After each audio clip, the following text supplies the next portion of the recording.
ರಾಜ್ಯದಲ್ಲಿ 4,000ಕ್ಕೂ ಹೆಚ್ಚು ಮುಜರಾಯಿ ದೇವಾಲಯಗಳು ಕಣ್ಮರೆಯಾಗ್ತಿದೆಯಾ? ಈ ಪ್ರಶ್ನೆ ಸಹಜವಾಗಿ ಮೂಡ್ತಾ ಇದೆ. ಯಾಕಂದ್ರೆ ರಾಜ್ಯ ಸರ್ಕಾರ ಅದರಲ್ಲೂ ಕೂಡ ಮುಜರಾಯಿ ಇಲಾಖೆ ಸರ್ವೆಯನ್ನ ನಡೆಸ್ತಾ ಇದೆ 2020ರಿಂದ. ಈ ಸರ್ವೆಯಲ್ಲಿ ಬಂದಿರುವಂತಹ ಆಂತರಿಕ ಮಾಹಿತಿ ಪ್ರಕಾರ 4,000ಕ್ಕೂ ಹೆಚ್ಚು ದೇವಾಲಯಗಳು, ಅದರಲ್ಲೂ ಕೂಡ ಮುಜರಾಯಿ ದೇವಾಲಯಗಳು ಕಣ್ಮರೆಯಾಗಿದೆ ಅನ್ನುವಂಥ ಮಾಹಿತಿ ಇದೆ. ಬನ್ನಿ ಈ ಬಗ್ಗೆ ಮಾತಾಡಲಿಕ್ಕೆ ರಾಜ್ಯದಲ್ಲಿರುವಂತಹ ಅರ್ಚಕರು ಮತ್ತು ಉಪಾಧಿವಂತರ ಸಂಘದ ಅಧ್ಯಕ್ಷರಾದಂಥ ಪ್ರೊಫೆಸರ್ ರಾಧಾಕೃಷ್ಣರಿದ್ದಾರೆ. ಅವ್ರನ್ನೇ ಮಾತಾಡ್ಸೋಣ. ಸರ್, ದೇವಾಲಯಗಳು ಕಣ್ಮರೆಯಾಗಿದೆಯಾ? ನಿಜಾನ ಇದು? ದೇವಾಲಯಗಳು ಕಣ್ಮರೆ ಆಗೋದಕ್ಕೆ ಸಾಧ್ಯ ಇಲ್ಲ, ಆಗಿಲ್ಲ. ನಾನು ಪತ್ರಿಕೆಯಲ್ಲಿ ಓದಿದೆ, ನಾವು ಒತ್ತಡ ತಂದಿದ್ವಿ ಬಹಳ ವರ್ಷಗಳಿಂದ, ರಾಜ್ಯದಲ್ಲಿರುವಂಥ ಎಲ್ಲ ದೇವಸ್ಥಾನಗಳ ಮ್ಯಾಪಿಂಗ್ ಆಗಬೇಕು ಅಂತ. ತಮಿಳುನಾಡಿನಲ್ಲಿ ಮಾಡಿದ್ದಾರೆ, ಅದನ್ನು ಸಕ್ಸಸ್ಫುಲ್ ಆಗಿ ಮಾಡಿದ್ದಾರೆ, ಕೇರಳದಲ್ಲಿ ಸಕ್ಸಸ್ಫುಲ್ ಆಗಿ ಮಾಡಿದ್ದಾರೆ. ಇಲ್ಲೂ ಮ್ಯಾಪಿಂಗ್ ಆಗಬೇಕು ಅಂತ. ಸೊ 2020ನೇ ಇಸವಿಯಲ್ಲೇ ಇದು ಆರಂಭ ಆದದ್ದು. ಈ 5 ವರ್ಷಗಳು ತಗೊಳ್ಬಾರ್ದಿತ್ತು. ಇದನ್ನು ಸಂಗ್ರಹ ಮಾಡೋದಕ್ಕೆ ಏನು ಕಷ್ಟ ಇಲ್ಲ. ನಮ್ಮ ಹತ್ರ ಈಗ ಇಂಟರ್ನೆಟ್ ಇದೆ, ಗೂಗಲ್ ಮ್ಯಾಪ್ ಇದೆ, ಎಲ್ಲ ರೆಕಾರ್ಡ್ಗಳಿವೆ. ಆದರೂ ಕೂಡ ಮಾಡಿದ್ದಾರೆ, ಅದಕ್ಕೆ ಅಭಿನಂದಿಸ್ತೀನಿ ನಾನು. 4,000 ದೇವಸ್ಥಾನಗಳು ಖಚಿತವಾಗಿ ಅಂತ ಹೇಳೋದು ನನಗೆ ಗೊತ್ತಿಲ್ಲ, ಆಗಿಲ್ಲ ಅಂತ ನನ್ನ ಭಾವನೆ. ಯಾಕೆಂತ ಹೇಳಿದರೆ, ಈ ಜಿಲ್ಲೆಗಳು ತಾಲೂಕುಗಳು ರೀಡ್ರಾ ಮಾಡುವಾಗ ಅನೇಕ ಬಾರಿ ಈ ದೇವಸ್ಥಾನಗಳು ಅಲ್ಲಿಂದ ಇಲ್ಲಿಗೆ ಟ್ರಾನ್ಸ್ಫರ್ ಆದದ್ದುಂಟು. ನನ್ನ ಅಭಿಪ್ರಾಯ ಪ್ರಕಾರ ಅವೆಲ್ಲ ಸಿಗ್ತವೆ. ಅದನ್ನು ಪುನಃ ಸರ್ವೆ ಮಾಡ್ತಾ ಇದ್ದಾರೆ, ಮಾಡಿದಾಗ ಸಿಗುತ್ತೆ. ನಿಮಗೆ ಗೊತ್ತಿದೆ, ನಮ್ಮ ಕೆಲವು ಅಧಿಕಾರಿಗಳ, ಎಲ್ಲ ಅಧಿಕಾರಿಗಳಲ್ಲ, ನಮಗೆ ಸಂತೋಷದ ಸಂಗತಿ ಅಂತ ಹೇಳಿದರೆ, ಮುಜರಾಯಿ ಮಂತ್ರಿಗಳಾದ ರಾಮಲಿಂಗಾರೆಡ್ಡಿ ಅವರಾಗಲಿ, ಮುಜರಾಯಿಯ ರೆವಿನ್ಯೂ ಚೀಫ್ ಸೆಕ್ರೆಟರಿ ಅವರಾಗಲಿ, ಕಟಾರಿಯಾ ಅವರೆಲ್ಲ ಭಾಳ ಮುತುವರ್ಜಿ ವಹಿಸಿದ್ದಾರೆ, ಕಮಿಷನರು, ಎಂಡೋಮೆಂಟ್ ಇವರೆಲ್ಲ.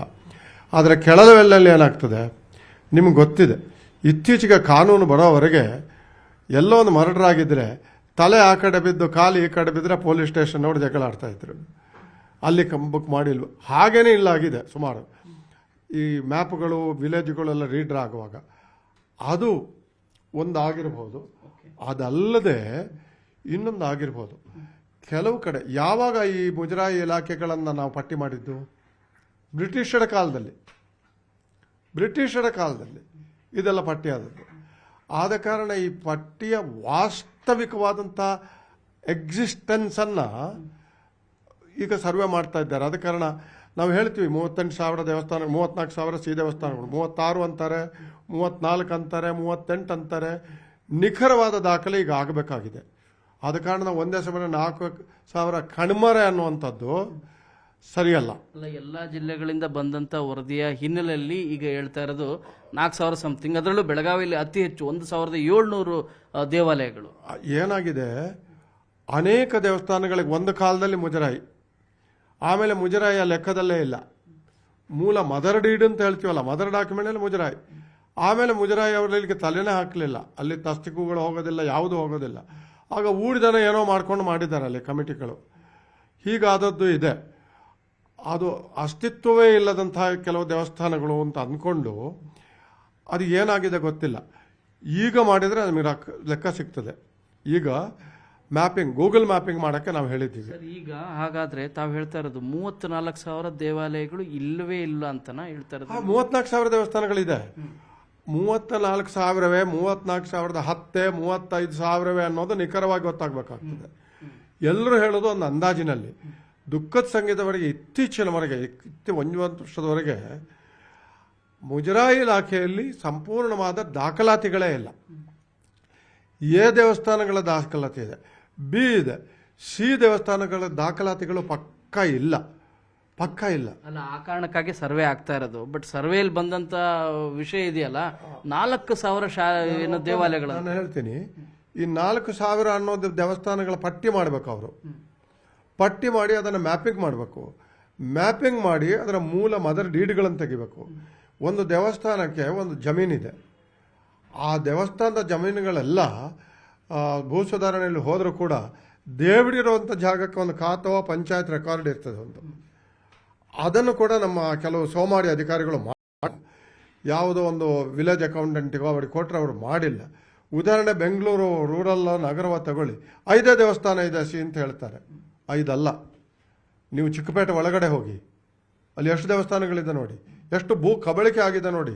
ಬಲಿಷ್ಠರೇ ಅಲ್ಲ, ಎಲ್ಲ ಪಕ್ಷಕ್ಕೆ ಸೇರಿದಂಥವರೇ ಕಬಳಿಕೆ ಆಗಿದೆ ನೋಡಿ.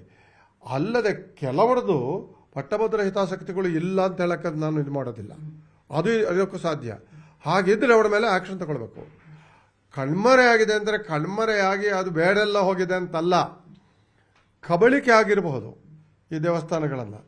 ಕಬಳಿಕೆ ಆಗಿದ್ರೆ ಅದಕ್ಕೂ ಕೂಡ ಅದಕ್ಕೆ ಒಂದು ಕ್ರಮ ತಗೊಳ್ಳೋದಕ್ಕೆ ಅದು ಬಹಳ ಒಳ್ಳೇದಾಗ್ತದೆ. ಎಷ್ಟು ದೇವಾಲಯಗಳು ಸರ್ ಈ ರೀತಿಯಾಗಿ ಕಬಳಿಕೆ ಆಗಿರೋದು, ಸ್ಥಳಾಂತರ ಆಗಿರೋದು? ನಿಖಾರವಾಗಿ ಹೇಳಕ್ಕೆ ನನಗೆ ಗೊತ್ತಿಲ್ಲ, ಅಂಕಿಅಂಶಗಳಿಲ್ಲ ನನ್ನ ಹತ್ರ. ನಾನು ಕೂಡ ಒಬ್ಬ ಸಂಘದ ಸ್ವಯಂ ಸೇವಕ ಅಧ್ಯಕ್ಷನಾಗಿ ಎಲ್ಲರೂ ಹೇಳ್ತಾರೆ ಅಂತ ನಾನು ನಂಬ್ತೀನಿ. 34,000 35,000 ABL ನಿಖರ ಕೊಡ್ತಾರೆ. ಸಿ ದೇವಸ್ಥಾನಗಳ ಬಗ್ಗೆ ನಾನು ಇಷ್ಟೇ ಅಂತ ಹೇಳೋಕ್ಕಾಗಲ್ಲ. ನಮ್ಮ ಸಾಂಸ್ಕೃತಿಕ ಪರಂಪರೆಯ ಪ್ರಕಾರ ಪ್ರತಿ ಹಳ್ಳಿಯಲ್ಲೂ ಒಂದು ದೇವಸ್ಥಾನ ಇತ್ತು. ಆ ಹಳ್ಳಿಗೆ ತಸ್ತಿ ಕೊಡುವಂಥದ್ದಿತ್ತು. ಈ ತಸ್ತಿ ಕೊಡೋ ಪರಂಪರೆ ಎಲ್ಲಿಂದ ಶುರು ಆಯಿತು? ಯಾರು ಕೊಟ್ಟದ್ದು? ರಾಜರ ಕಾಲದಲ್ಲಿ ಮೈಸೂರು ಸಂಸ್ಥಾನದಲ್ಲಿ ಮೈಸೂರಿನವ್ರು ಕೊಟ್ಟರು. ಕರ್ನಾಟಕ ಗುಲ್ಬರ್ಗ ಇತ್ಯಾದಿಗಳ ಕಡೆ ಮುಸ್ಲಿಂ ರಾಜರಿದ್ರು ಅವರು ಕೊಟ್ಟರು.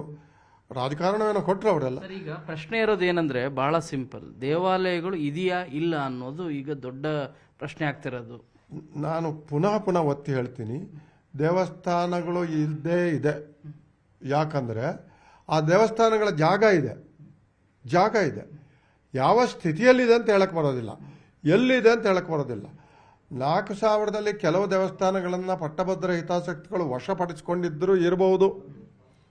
ನೀವು ಇನ್ನೊಂದು ಚರ್ಚೆ ಮಾಡಿದರೆ ಹೇಳ್ತೀನಿ ನಾನು ಓಪನ್ ಆಗಿ, ಎಷ್ಟು ಬಲಿಷ್ಠರು ಕಬಳಿಸಿದ್ದಾರೆ ಅಂತ. 1,27,000 ಎಕರೆ ಲ್ಯಾಂಡು ರಾಮಸ್ವಾಮಿ ಅವರು ವರದಿ ಕೊಟ್ಟಿದ್ದಾರೆ. ಈ ದೇವಸ್ಥಾನಗಳು ಹೆಚ್ಚಿನ ಸಿ ದೇವಸ್ಥಾನಗಳ ಜಾಗವನ್ನು ಕಬಳಿಸಿಬಿಟ್ಟಿದ್ದಾರೆ ಜನ. ಅದನ್ನು ವಸೂಲಾತಿ ಮಾಡೋದಕ್ಕೆಲ್ಲ ಪ್ರಯತ್ನ ಪಟ್ಟಿದ್ದಾರೆ. ಒಂದು 19,000 ಎಕರೆ ವಾಪಸ್ ಬಂದಿದೆ ಅಂತ ತಿಳಿದು ಬಂದೆ ನಾನು. ಅಂದರೆ ಈ ದೇವಸ್ಥಾನಗಳನ್ನು ಕಬಳಿಸುವಂಥ ಮಹಾನುಭಾವರು ಇಲ್ಲ ಅಂತಲ್ಲ, ಮಹಾನುಭಾವರು ಇದ್ದಾರೆ. ನನ್ನ ಲೆಕ್ಕಾಚಾರ ಪ್ರಕಾರ, ನನ್ನೊಂದು ಕಲ್ಪನೆ, ನಿಖರ ಅಲ್ಲ, ಸುಮಾರು 3,000 ದೇವಸ್ಥಾನಗಳಾದರೂ ಇವೆ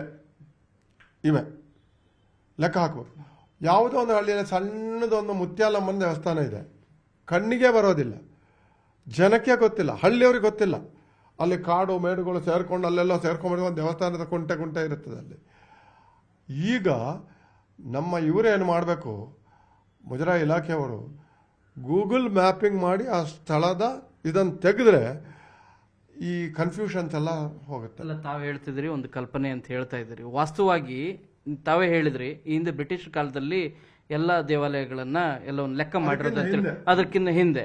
ಸೊ ಹಾಗೆ ಕಂಪೇರ್ ಮಾಡಿದ್ರೆ 34,000ಕ್ಕಿಂತ ಹೆಚ್ಚಾಗ್ಬೇಕಲ್ವಾ ದೇವಾಲಯಗಳು? ಆದ್ರೆ ಇಲ್ಲಿ ಕಡಿಮೆ ಆಗ್ತಾ ಇದೆಯಲ್ಲ. ನಮ್ಮ ಕರ್ನಾಟಕದಲ್ಲಿ ನಾವು ಒಂದು ಲೆಕ್ಕಾಚಾರ ಪ್ರಕಾರ 1,87,000 ದೇವಸ್ಥಾನಗಳಿದೆ. ಈ ದೇವಸ್ಥಾನಗಳಲ್ಲಿ ಕಮ್ಯುನಿಟಿ ದೇವಸ್ಥಾನಗಳು, ಆಮೇಲೆ ಜಾತಿ ದೇವಸ್ಥಾನಗಳು, ಗ್ರಾಮ ದೇವಸ್ಥಾನಗಳು, ಸಮಿತಿ ದೇವಸ್ಥಾನಗಳು ಇವೆಲ್ಲ ಇವೆ. ಅದರ ವಿಚಾರಕ್ಕೆ ನಾನು ಹೋಗೋದಿಲ್ಲ. ಸ್ವಂತ ಉದ್ಯೋಗದ ದೇವಸ್ಥಾನಗಳು ಇವೆ, ಇತ್ತೀಚೆಗೆ ಶುರುವಾದದ್ದು. ಅಂಗಡಿ ಇಟ್ಟಂಗೆ ನಾನೊಂದು ದೇವಸ್ಥಾನ ಇಟ್ಬಿಡ್ತೀನಿ ಅಂತ, ಅದ್ರ ವಾಸ್ತವಕ್ಕೆ ಹೋಗಲ್ಲ. 1,87,000ದಲ್ಲಿ 34,000-38,000 ಅಂತ ನಮ್ಮ ಚಾಲ್ತಿಯ ಬಾಯಿಯಲ್ಲಿರುವಂಥ ದೇವಸ್ಥಾನಗಳ ಲೆಕ್ಕಾಚಾರವನ್ನು ಮಾಡ್ತಾ ಇರೋದು ಅಭಿನಂದನೀಯ. ಸರ್, ಇತ್ತೀಚಿನ ವರ್ಷಗಳಲ್ಲಿ ತಮ್ಮ ಗಮನಕ್ಕೆ ತರ್ತೀನಿ, ಮುಜರಾಯಿ ಇಲಾಖೆನೂ ಕೂಡ ವಶಕ್ಕೆ ತೆಗೆದುಕೊಂಡು ಸಿ ದೇವಾಲಯ ಅಂತೇಳಿ ಗುರುತು ಮಾಡುವಂತ ಕಾರ್ಯನೂ ಕೂಡ ಆಗಿದ್ದಾವೆ ಬಹಳಷ್ಟು ಕಡೆಗೆ. ಯಾಕಂದ್ರೆ ಟ್ರಸ್ಟ್ ಬೇರೆ ಬೇರೆ ಕಾರಣಗಳಿಗಾಗಿ ಬಳಕೆ ಆಗ್ತಿದೆ, ಅಲ್ಲಿ ಹಣ ದುರ್ಬಳಕೆ ಆಗ್ತಿದೆ. ಉದಾಹರಣೆ ಗಾಳಿ ಆಂಜನೇಯ ದೇವಸ್ಥಾನ ಇಷ್ಟು ವರ್ಷದವರೆಗೂ ಟ್ರಸ್ಟ್ ರೀತಿ ಇತ್ತು, ಈಗ ಅದು ದೇವಸ್ಥಾನ ಆ್ಯಡ್ ಆಗ್ತಾ ಇರೋದು. ಈ ರೀತಿ ಬಹಳಷ್ಟು ದೇವಾಲಯಗಳಿದಾವಲ್ಲ, ಇವೆಲ್ಲವನ್ನ ಆ್ಯಡ್ ಮಾಡಿದ್ರೆ ಇನ್ನೂ ಜಾಸ್ತಿ ಆಗ್ಬೇಕಲ್ವ? ಒಂದು ನಿಮಿಷ ಹೇಳ್ತೀನಿ, ಅಂಥ ದೇವಸ್ಥಾನಗಳು ಕಮ್ಮಿ. ಸರ್ಕಾರಕ್ಕೆ ಒಂದು ಜವಾಬ್ದಾರಿ ಇದೆ. ಅದು ಗಾಳಿ ಆಂಜನೇಯ ಆಗಬಹುದು ಅಥವಾ ಮಹಾಲಕ್ಷ್ಮಿ ದೇವಸ್ಥಾನದ ಆಂಜನೇಯ ಆಗಿರ್ಬೋದು, ಮಹಾಲಕ್ಷ್ಮಿ ಲೇಔಟಿಂದು. ಪಬ್ಲಿಕ್ ಫಂಡ್ಸ್ ಎಲ್ಲೆಲ್ಲಿ ಇರ್ತದೆ ಅಲ್ಲಿ ಮಿಸ್ಯೂಸ್ ಆದಾಗ, ನಿಖರವಾಗಿ ಗೊತ್ತಾದಾಗ ಅದು ಬರೀ ದೇವಸ್ಥಾನಗಳಲ್ಲ, ಎಲ್ಲವನ್ನು ತಗೊಳ್ಳುವಂತ. ಅದು ಸತ್ಯ ಸರ್, ನಾ ಹೇಳ್ತಾ ಇರೋದು ಈ ರೀತಿಯಾಗಿ ಆ್ಯಡ್ ಆಗ್ತಾ ಹೋಗ್ಬೇಕಲ್ವಾ ಅಂತ. ಅಂಥದ್ದು ಎಷ್ಟಿರ್ಬೋದು, ಯಾರ್ಡೂ ಆಗಬಹುದು. ಇವರೇ 34,000 ನಿಖರತೆಯನ್ನು ನಾವು ಮೊದಲು ಹುಡುಕಬೇಕಲ್ಲ. 34-35 ನಾನು ಸರ್ಕಾರದ ಪರವಾಗಿ ವಕಾಲತ್ತು ವಹಿಸೋದಿಲ್ಲ. ಸರ್ಕಾರಗಳೆಲ್ಲವೂ ಮಾಡಿದ್ದಿಷ್ಟೇ. ಸರ್ಕಾರಗಳು ಹಿಂದೂ ದೇವಾಲಯಗಳನ್ನು ಕಡೆಗಣಿಸಿವೆ, ಎಲ್ಲ ಪಕ್ಷಗಳು, BJP ಸೇರಿ ಕಾಂಗ್ರೆಸ್ಸನ್ನು ನಾನು ಕೂಡ ವಹಿಸ್ಕೊಳ್ಳೋದಿಲ್ಲ.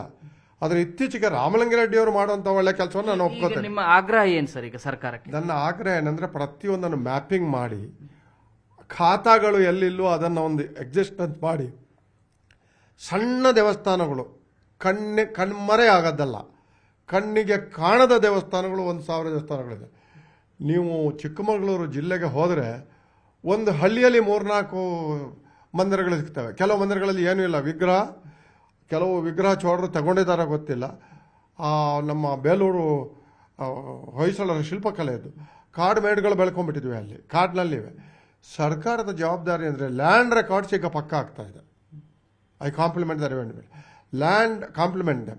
ಲ್ಯಾಂಡ್ ರೆಕಾರ್ಡ್ಗಳು ಆಗಿ ಟೆಕ್ನಾಲಜಿ ಬಂದಿರೋ ಕಾರಣ ಮ್ಯಾಪಿಂಗ್ ಮಾಡಿ ಎಲ್ಲೆಲ್ಲಿ ದೇವರ ಸ್ಥಾನಗಳು ಇವೆಯೋ ಅದನ್ನು ಐಡೆಂಟಿಫೈ ಮಾಡಿ ಪ್ರತಿಯೊಂದಕ್ಕೊಂದು ನಂಬರ್ ಕೊಟ್ಟು ನಮಗೆ ಕೊಡ್ತಾರೆ. ಇಲ್ಲಿಗೆ ಆಧಾರ್ ಕಾರ್ಡ್ ನಂಬರ್ ಥರ ಈಗಲೂ ಕೊಟ್ಟಿದ್ದಾರೆ. ಆದರೆ ನಿಖರವಾದ ನಂಬರ್ಗಳನ್ನು ಕೊಟ್ಟು ಪೂರ್ತಿ ವ್ಯವಸ್ಥೆ ಮಾಡಿ ಒಂದು ಸ್ಟ್ರಕ್ಚರ್ಗೆ ತರೋದನ್ನು ಇವರು ತಮಿಳುನಾಡಿನಲ್ಲಿ ನೋಡಬಹುದು, ಮಾಡಬೇಕು. ನನ್ನ ಆಗ್ರಹ ಇಷ್ಟೇ, ಹಿಂದೂ ದೇವಸ್ಥಾನಗಳ ಬಗ್ಗೆ ದೇವಸ್ಥಾನಗಳು ನಿಜವಾದ ಧಾರ್ಮಿಕ ಕೇಂದ್ರ, ದೇವಸ್ಥಾನಗಳೇ ಧಾರ್ಮಿಕ ಕೇಂದ್ರ. ಅಲ್ಲಿ ದೂರ ಹಣ ಖರ್ಚು ಮಾಡ್ಕೊಂಡು ಹೋಗದೆ ಇರೋರು ಪೂಜೆ ಮಾಡಿ ಭಕ್ತಿ ಸೇರ್ತಾರೆ. ಅದು ಗ್ರಾಮ ದೇವಸ್ಥಾನಗಳು. ಇವುಗಳನ್ನು ಸಂರಕ್ಷಿಸುವಂಥ ಕೆಲಸ ಸರ್ಕಾರದ ಜವಾಬ್ದಾರಿ. ನನಗೆ ಬರೀ ಈ 4000 ದೇವಸ್ಥಾನಗಳು ಕಣ್ಮರೆಯಾಗಿದ್ದು ಅಥವಾ ಮರೆಯಾದದ್ದು ಕಣ್ಣಿಗೆ ಕಾಣದ್ದು ಮಾತ್ರ ಮುಖ್ಯ ಅಲ್ಲ. ಉಳಿದ 34,000 ದೇವಸ್ಥಾನಗಳು ಬರೀ 6,000 ರೂಪಾಯಿ ಕೊಡ್ತಾರೆ. ಈಗ ತಮ್ಮ ವ್ಯಾಪ್ತಿಯಲ್ಲಿ ಅರ್ಚಕರು ಕೂಡ ಕೆಲವು ತಪ್ಪುಗಳನ್ನ ಮಾಡಿದ್ದಾರೆ. ಸೊ ಅವ್ರ ಮೇಲೆ ನೀವು ಏನು ಖಂಡಿತ ಕ್ರಮ ತಗೊಳ್ಬೇಕು.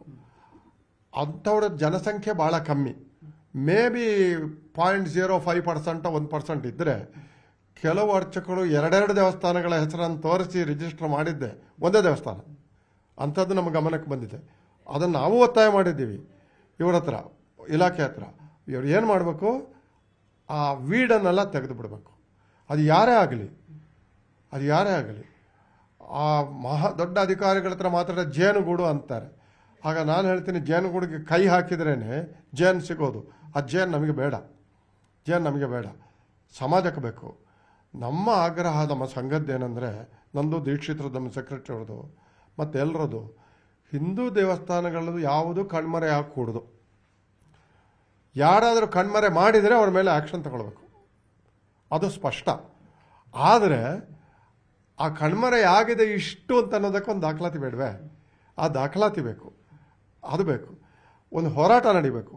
1,17,000 ಎಕರೆಗಳನ್ನು ಈಗಲೂ ಕಬಳಿಸಿದಾರಲ್ಲ, ಆ ಕಬಳಿಕೆಯಲ್ಲಿ ದೊಡ್ಡ ಜನ ಇದ್ದಾರೆ, ಶಕ್ತಿವಂತರು. ಆ ಶಕ್ತಿವಂತರಿಗೆ ದೇವರ ಶಾಪ ತಟ್ಟದಿದ್ರೂ ಪರವಾಗಿಲ್ಲ, ದೇವರ ಮೇಲೆ ಭಯ ಇಲ್ಲದಿದ್ದು ಪರವಾಗ. ಎಷ್ಟು ಕಬಳಿಕೆ ಆಗಿದೆ ಸರ್ ದೇವಸ್ಥಾನಗಳು? ಯಾವ ದೇವಸ್ಥಾನಗಳ ಕಬಳಿ 1,17,000 ಎಕರೆ ಅಂತಾರೆ. ರಾಮಲಿಂಗಾರೆಡ್ಡಿಯವರು ತೀವ್ರವಾದ ಕ್ರಮ ತಗೊಂಡಿದ್ದಾರೆ. ಅದಕ್ಕೆ ನಾನು ಅವ್ರ ಹೆಸರನ್ನು ಪದೇ ಯಾಕೆ ಹೇಳ್ತೀನಿ ಅಂದರೆ, ಅಂಥ ಒಬ್ಬ ಮನುಷ್ಯ ಆದರೂ ನಮ್ಮ ಜೊತೆ ಇದ್ದಾರಲ್ಲ ಅಂತ. ನಾವು ಅನೇಕರನ್ನು ನೋಡ್ಬಿಟ್ಟಿದ್ದೀವಿ. ಮುಜರಾಯಿ ಇಲಾಖೆ ಅಂದರೆ ನೆಗ್ಲೆಕ್ಟೆಡ್ ಇಲಾಖೆ. ಈಗ ಮುಜರಾಯಿ ಇಲಾಖೆ ಜೀವ ತಂದ್ರಲ್ಲ ಅವರು. ಆದ ಕಾರಣ ಮತ್ತೆ ನಾನು ಒತ್ತಾಯ ಮಾಡೋದಿಷ್ಟೇ, ಕೊನೆಗೆ ಹಿಂದೂ ದೇವಸ್ಥಾನಗಳು ಇನ್ನೂ ಬೇಕಾದರೆ ಜಾಸ್ತಿ ತಗೊಳ್ಳಿ. We are against privatisation, definite. We are against privatisation because there is lot of property. ಯಾವುದನ್ನು ಪ್ರೈವೇಟ್ ಮಾಡಕ್ಕೆ ಬರ್ತಾರೆ ಜನ?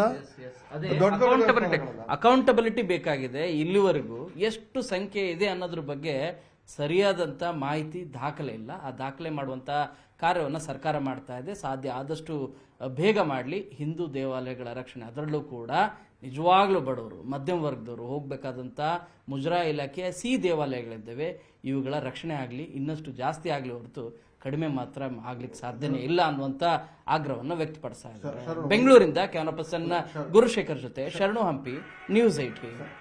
ನಿರ್ಭೀತ, ನಿಷ್ಪಕ್ಷಪಾತ, ವಿಶ್ವಾಸಾರ್ಹ ಸುದ್ದಿಗಳಿಗೆ ಮತ್ತೊಂದು ಹೆಸರಾಗಿರುವಂತ ನ್ಯೂಸ್ 18 ಕನ್ನಡ ಈಗ ಆಪ್ನಲ್ಲೂ ಲಭ್ಯವಿದೆ. ದಯವಿಟ್ಟು ಇಲ್ಲಿರುವ QR ಕೋಡ್ ಅನ್ನ ಸ್ಕ್ಯಾನ್ ಮಾಡಿಕೊಂಡು ಆಪ್ ಅನ್ನ ಡೌನ್ಲೋಡ್ ಮಾಡೋದಕ್ಕೆ ಮರಿಬೇಡಿ. ನಿಮ್ಮ ಬೆಂಬಲ ಹೀಗೆ ಸದಾ ನಮ್ಮೊಂದಿಗಿರಲಿ. ಧನ್ಯವಾದ.